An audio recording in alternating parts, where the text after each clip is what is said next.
We're joined now by former Vice President Kamala Harris, who has a new book out called 107 Days. That's a nearly day-by-day account of her run for president and a 2024 campaign.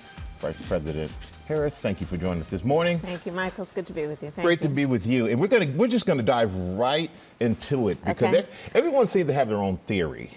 But why do you feel or believe that you lost the 2024 presidential election?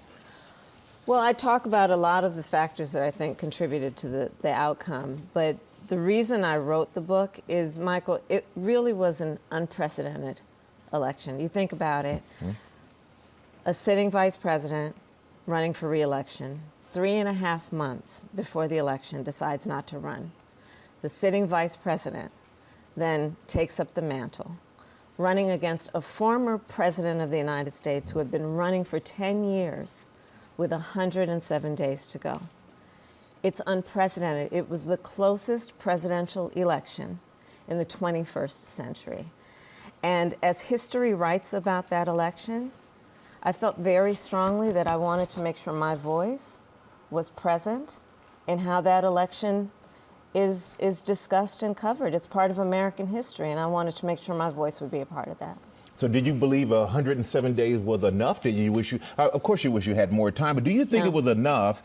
And if not, do you think that any other Democrat could have pulled it off in 107 days?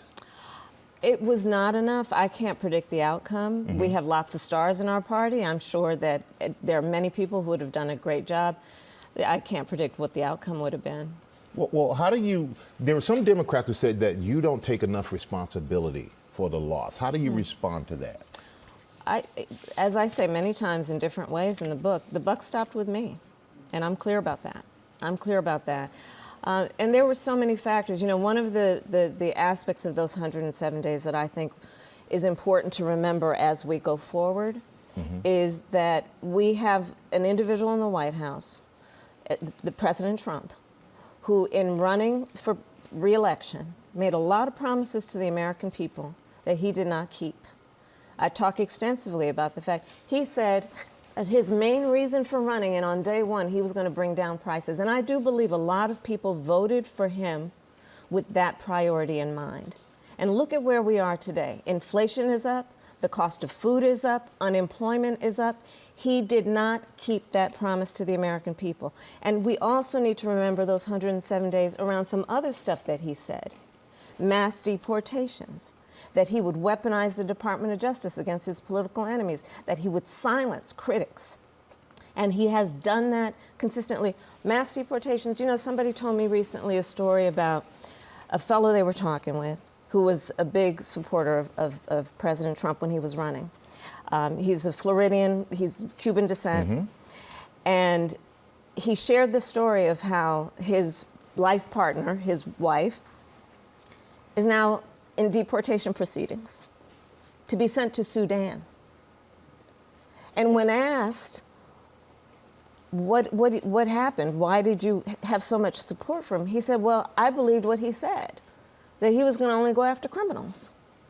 So part of the reason that I have written this book is for us to remember that there is somebody in the White House right now that made a whole lot of promises that were either about what would aggrandize and help him met out his vengeance, or about lies he told to the American people that he obviously never intended to keep. And let's talk about somebody who was in the White House with you, President Biden. President Biden said he believed that he insists that he would have won the race. So when you hear him say that, how does that make you feel? I think that the reality of it is that, for me, I'm not going to predict what didn't happen.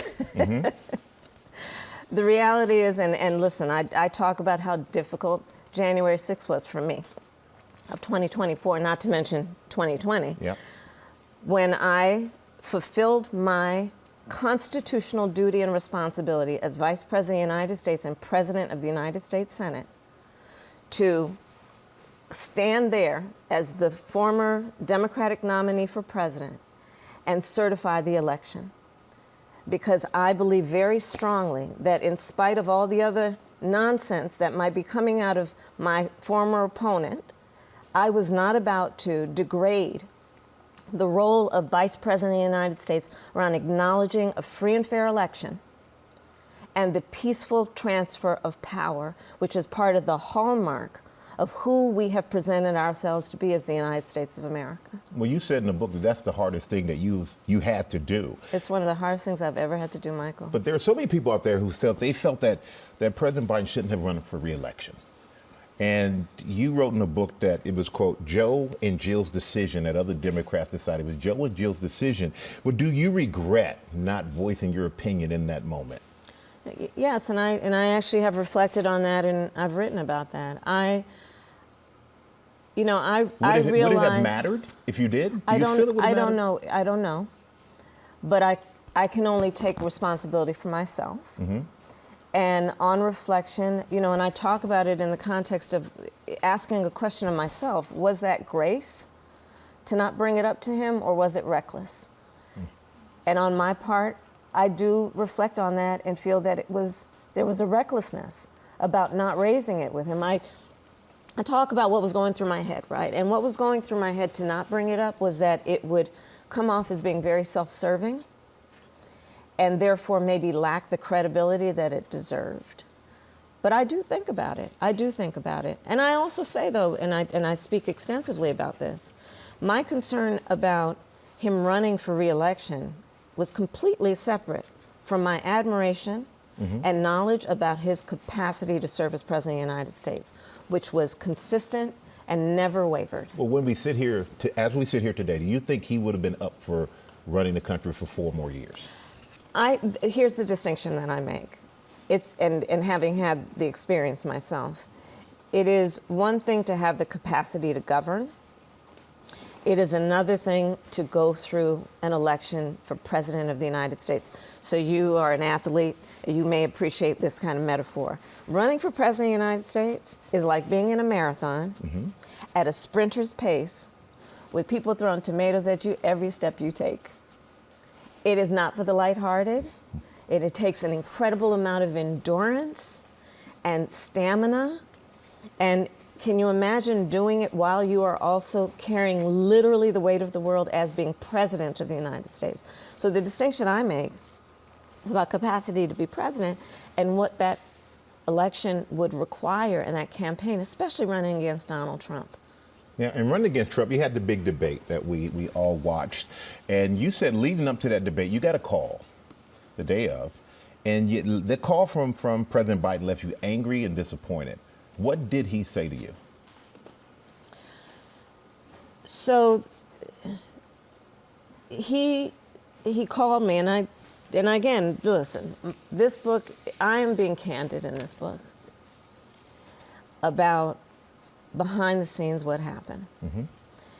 And in a way that I hope is helpful for people to understand what that all was. And part of that call that he made to me the afternoon before the debate was to wish me luck, but also to talk about something that was more in his interest than it was in mine, especially in the context of that time. But let me also say this, that a large part of why this book has been written and why I wrote it is I really want to remind the American people, and there are so many stories I tell about in those 107 days being with tens of thousands of people, Michael, people who seemingly have nothing in common, who had enthusiasm and optimism and hope about the future of our country.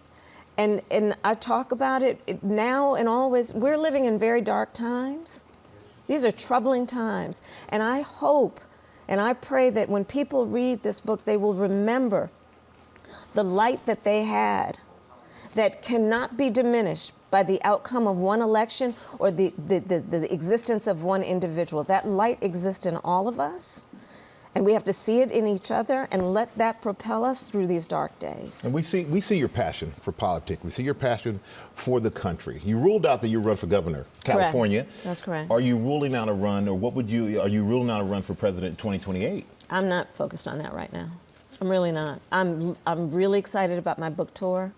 Well, you know, do you I'm think this excited book- about being out and listening to folks. I think it's important to listen, you know, and elevate people's voices. You know, there's such, when I'm out and about, I can't tell you the number of people that come up to me crying. Well, do you think that writing this book could have burned some bridges, though, that could help you politically? No, and that's not my intention, and I hope not. You know, if you're talking about the chatter about who I talk about, we have nothing but stars as far as I'm concerned in the party, and I talk glowingly about who they are and what they are contributing. And frankly, I think that part of the problem that we have right now in terms of the punditry is to suggest that we are waiting for a Messiah and the Savior and the saving message, instead of seeing that we actually have a lot of stars who are doing very good work, pushing back, but also talking about what we stand for. And I think it's time that we also recognize that that is counterproductive, to keep saying who is the one, instead of seeing in front of us how rich we are in terms of talent. And let's support that. All right, they'll support that. We'll see if people will be supporting you if you announce you're going to run in 2028. Oh my goodness! I just buy the book. Just buy the book. Just buy the book. All right. Well, former Vice President Kamala Harris, thank you. Thank you so much for joining us. And yes, go out and buy the book. It is a great read. 107 Days is available now.